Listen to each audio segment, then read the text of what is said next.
بسم اللہ الرحمن الرحیم الصلاۃ والسلام علیکہ یا سیدی یا رسول اللہ وعلی آلہ و صحابہ یا سیدی یا خاتم النبیین۔ محترم دوستو، مفتی سید مبشر رضا قادری منتظم اعلیٰ ختم نبوت فورم آپ کی خدمت میں حاضر ہے، اور آپ نے دیکھا ہوگا کہ ہمارے ختم نبوت ٹائمز چینل کے اوپر حال ہی میں ویڈیوز اپلوڈ ہوئی ہیں۔ ان میں سے ایک ویڈیو ہے قاسم بن عبد الکریم پر 500 اللہ کی وحیاں نازل ہوئیں۔ اس کے علاوہ یہ قاسم بن عبد الکریم کے بارے میں پہلے بھی ہمارے چینل کے اوپر بہت سی ویڈیوز موجود ہیں، وہ بھی آپ دیکھ سکتے ہیں، لیکن آپ اس ویڈیو کو بھی دیکھیے گا، اور اسی سلسلے کی یہ ایک کڑی ہے۔ یہاں ان کا یہ جو یوٹیوب کا چینل ہے محمد قاسم پی کے، اس کے اوپر یہ ویڈیو اپلوڈ ہوئی ہے، محمد قاسم کا قومی چینل پہ پہلا انٹرویو، اور پارٹ 1 ہے، تو اس کو بھی آپ مکمل دیکھیے گا۔ تو اس چینل کے اندر یہ ابھی ایک ٹی وی چینل ہے، رائل نیوز غالباً یہ چینل ہے، تو اس کے اوپر یہ قاسم بن عبد الکریم صاحب آئے ہیں، تو ہم یہاں پہ تھوڑی سی گفتگو آپ کو سنانا چاہتے ہیں۔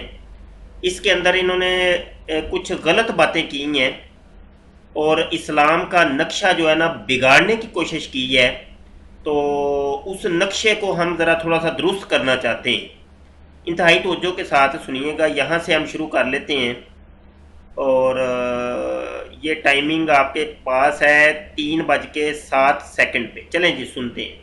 آپ نے سب سے پہلے حضور پاک کو کب خواب میں دیکھا؟ جو میں نے اپنے لائف میں محمد صلی اللہ علیہ وسلم کو اپنی خواب میں دیکھا تو اس وقت میری عمر تقریباً 13 سال تھی۔ جی تو اس وقت میں نے ان کو اپنی خواب میں دیکھا تھا، جی ان کی زیارت نصیب ہوئی تھی۔ جی، تو آپ خواب کی کیا اہمیت، آپ کے نزدیک جو ہے، جب آپ ان کو آپ نے خواب میں دیکھا تو آپ نے کیا فیل کیا، یا آپ کو کیا فیل ہوا، یا آپ سمجھیں کہ جو کیا پیغام آپ نے اس سے اخذ کیا ان کو خواب میں دیکھنے؟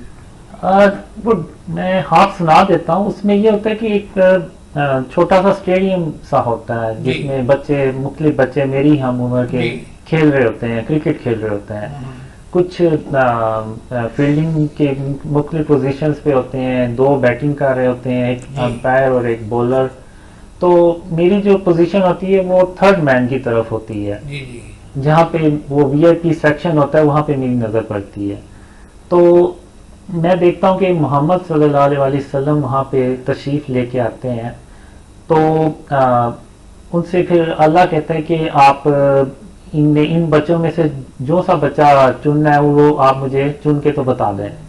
تو حضرت محمد صلی اللہ علیہ وسلم سب بچوں کی طرف ایک ایک نظر ڈالتے ہیں، پھر اینڈ میں میری طرف نظر ڈالتے ہیں، تو پھر وہ اللہ تعالیٰ سے فرماتے ہیں کہ یا اللہ میں نے اس بچے کو چنا۔ جی تو اس کے بعد پھر میں خود بھی کہتا ہوں کہ یہاں پہ مجھ سے بھی اچھے لوگ بچے ہیں جو کرکٹ کھیل رہے ہیں اور مجھ سے اچھا کھیل پیش کر رہے ہیں، تو آخر حضرت محمد صلی اللہ علیہ وسلم نے میری طرف ہی کیوں اشارہ کیا؟ تو وہ پھر ہاں وہیں ختم ہو جاتا ہے۔ تو اس کے اگلے دن جی یہاں تک ابھی گفتگو ہم اس کا جائزہ لیتے ہیں۔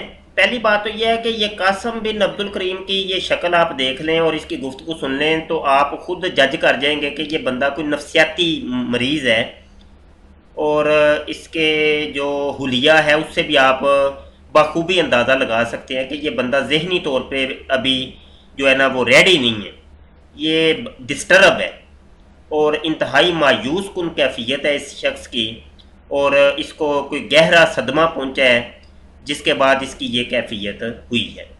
پہلی بات تو یہ ہے کہ آقا کریم صلی اللہ علیہ وسلم ایک ایسی جگہ پہ آ رہے ہیں کہ جس کے بارے میں خود جو ہے نا ہماری شریعت منع کرتی ہے، اور یہ کھیل کود اور یہ اس قسم کی یہ کرکٹ، یہ جوے والا جو ایک کھیل ہے، اور وہ کھیل رہے ہوتے ہیں بچے کرکٹ کے میدان میں، اور وہاں پہ جناب قاسم صاحب وہاں پہ تماشائی بن کے دیکھ رہے ہوتے ہیں، اور وہاں پہ نبی عالم صلی اللہ علیہ وسلم تشریف لاتے ہیں۔ استغفر اللہ استغفر اللہ۔ تو بہت غلط بات انہوں نے کی ہے، آگے ذرا سنیے گا۔ مجھے یعنی عجیب سی خوشی اور ایک روحانی خوشی آپ کہہ لیں ہوتی ہے، اور میں تقریباً سارا دن ہنستا اور کھیلتا ہی رہتا ہوں. تو وہ جو دن ہوتا ہے وہ میں نے اپنی لائف میں دوبارہ نہیں دیکھا کبھی. لیکن اس پہ عام آدمی کیسے یقین کر سکتا ہے؟ اس کو ہم کیسے اس کو تشہیر کیسے کر سکتے ہیں، یا اس کا پیغام کیسے کسی کو دے سکتے ہیں؟ ایک کنونسنگ پوائنٹ کیا ہو سکتا ہے اس میں ایک تو حدیث بھی ہے کہ جس نے حضرت محمد صلی اللہ علیہ وسلم کو حامیہ دیکھا تو اس نے انہی ہی کو دیکھا، کیونکہ شیطان ان کی جو روپ ہے وہ نہیں دھار سکتا. جی. تو ایک تو یہ ہے کہ اس میں دو رائے ہو ہی نہیں سکتے کہ اگر جس نے جی اس حدیث کے اوپر بھی میں نے گفتگو کرنی ہے.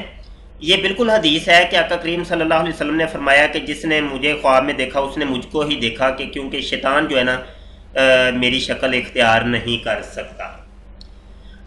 لیکن یہ ہے کہ یہ تو ہو سکتا ہے نا کہ شیطان آئے، وہ کوئی سی بھی شکل اختیار کر کے آئے، تو وہ آ کے کہے کہ میں محمد صلی اللہ علیہ وسلم، تو اس کا پھر آپ کس طریقے سے اس کو جج کریں گے کہ واقعی یہ میرے آقا صلی اللہ علیہ وسلم ہے یا کہ شیطان ہے؟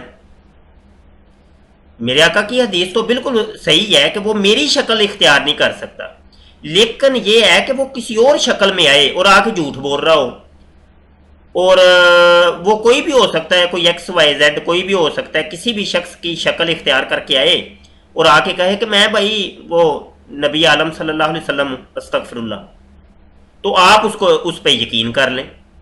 اس چیز کا فیصلہ کون کرے گا؟ یہ ایک سوال ہے، اور یہ ایک بہت گہرا سوال ہے.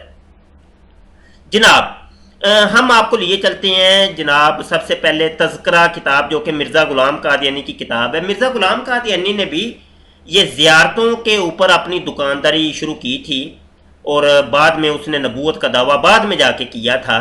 سب سے پہلے لوگوں کو اس نے اکٹھا ان زیارتوں کے نام کے اوپر ہی کیا تھا کہ آؤ جی مجھے زیارتیں ہوتی ہیں اور نبی عالم صلی اللہ علیہ وسلم میری خواب میں آتے ہیں. یہ تذکرہ کتاب وہی ہے جو مرزا غلام قادیانی کی وحیوں کی کتاب ہے. مرزا کہتا تھا میرے اوپر وحی نازل ہوتی ہے. یہ مرزائیوں کی ویب سائٹ الاسلام.org کے اوپر بھی یہ کتاب موجود ہے، آپ خود دیکھ سکتے ہیں.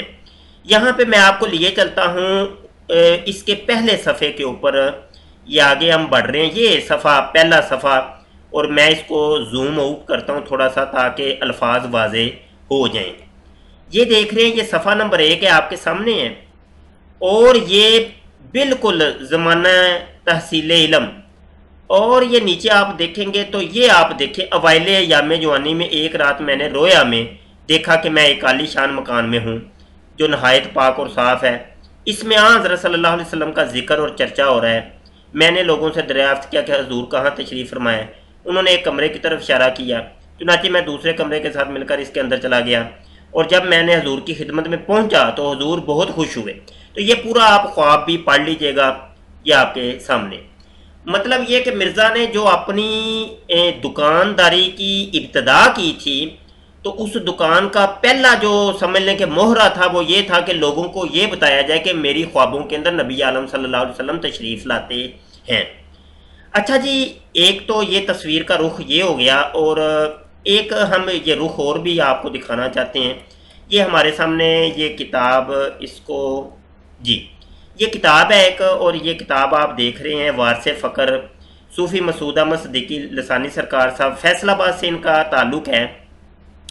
اور یہ کتاب بھی آپ ان کی جو آفیشیل ویب سائٹ ہے، یہ ویب سائٹ اس کے اوپر بھی یہ کتاب موجود ہے، وارث فقر، یہ آپ کو نظر آ رہی ہے، اور یہ لنک ہے، اس لنک پر آپ خود بھی اس کو ڈاؤن لوڈ کر کے پڑھ سکتے ہیں.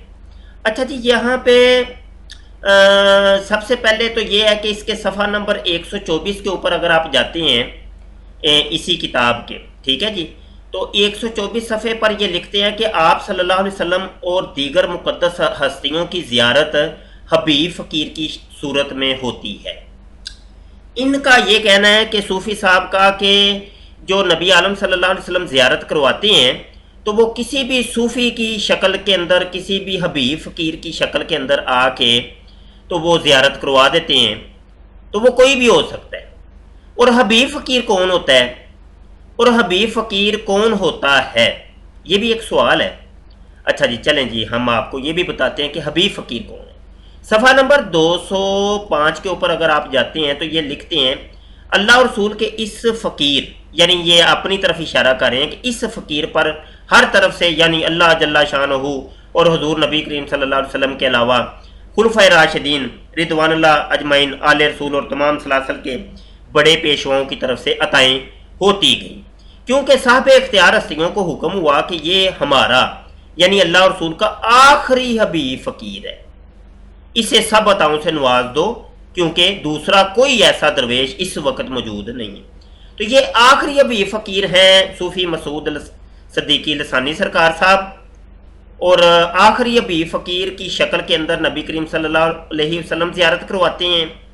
یہ آپ نے پڑھ لیا، خود پڑھ لیا، نہیں پڑھا تو آپ ان کی ویب سائٹ کے اوپر جا کے کتاب ڈاؤن لوڈ کر کے ہمارے بتائے ہوئے صفحات آپ خود پڑھیے گا، آپ کو پتہ چل جائے گا۔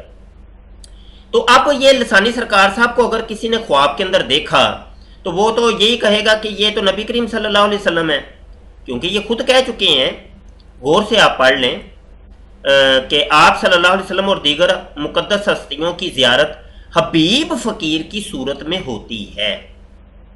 اور حبیب فقیر کون ہے؟ وہ ہے لسانی سرکار، یہ دیکھ رہے ہیں آپ۔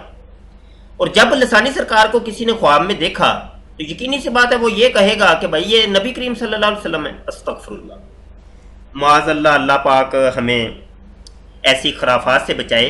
اور یہ اصل میں یہ صوفی مسعود احمد صدیقی لسانی سرکار صاحب کا بھی یہ دعویٰ ہے کہ میرے پاس ایک مہینہ آ کے گزارو تو تمہیں نبی کریم صلی اللہ علیہ وسلم کی زیارت ہوگی اور حق کی تصدیق ہو جائے گی۔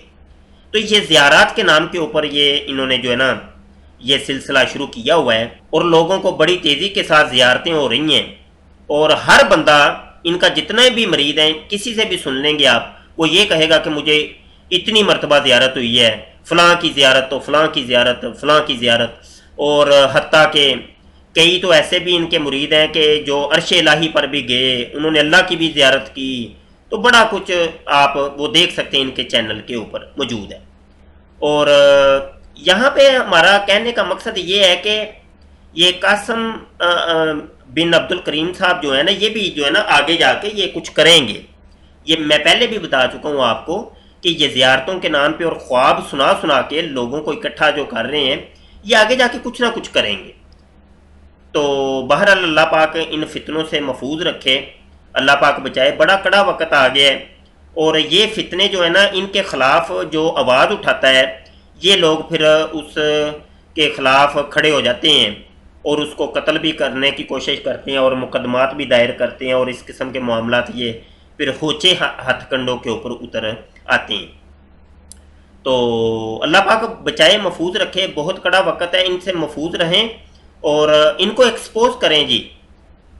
اگر یہ سوشل میڈیا پہ آ کر اپنا گند کر رہے ہیں اور اپنی خرافات کو جو ہے نا وہ لوگوں کے سامنے پیش کر رہے ہیں، تو ہمیں بھی کم از کم اختیار ہے کہ ہم بھی سوشل میڈیا کے اوپر ان کا خوب تعاقب کریں اور ان کا رد کریں۔ اور یہاں پہ میں یہ بھی عرض کروں گا کہ اس کتاب کو جو ہے نا یہ سوشل میڈیا کے اوپر ہٹایا جائے، مگر یہ دیگر کتابوں کے اندر بھی بہت زیادہ خرافات ہیں، ان کو جو ہے نا جلد از جلد بین کیا جائے ان کتابوں کو، اور ان کو منظر عام سے ہٹایا جائے، سوشل میڈیا سے ہٹایا جائے کہ اس کے اندر انتہائی اسلام شکن باتیں موجود ہیں۔ اور اس کے اوپر پچھلے دنوں فتویٰ بھی آ چکا ہے، تقریباً 22 صفحات کے اوپر فتویٰ، اور لگ بھگ جو ہے نا 20 کے قریب علماء کرام، مفتیان کرام کا فتویٰ کہ یہ جو باتیں ہیں ان کا اسلام کے ساتھ کوئی تعلق واسطہ نہیں ہے۔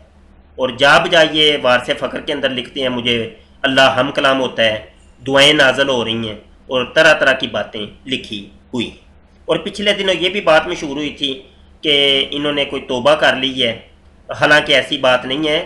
توبہ کی ہوتی تو یہ اپنی کتابوں کو یہاں سے ختم کرا دیتے، اپنی ویب سائٹس کے اوپر سے، اور اپنے جو چینل کے اوپر جو ویڈیوز ہیں اس قسم کی وہ بھی ریموو کروا دیتے، حالانکہ وہ بھی چلتی آ رہی ہیں اور ان کی کتابیں بھی بک رہی ہیں، سب کچھ ہو رہا ہے، سارے معاملات ویسے ہی چل رہے ہیں، اور یہ ٹس سے مس نہیں ہوئے۔ تو بہرحال اللہ پاک ہمیں محفوظ رکھے جی. بہت شکریہ جی. السلام علیکم ورحمۃ اللہ وبرکاتہ.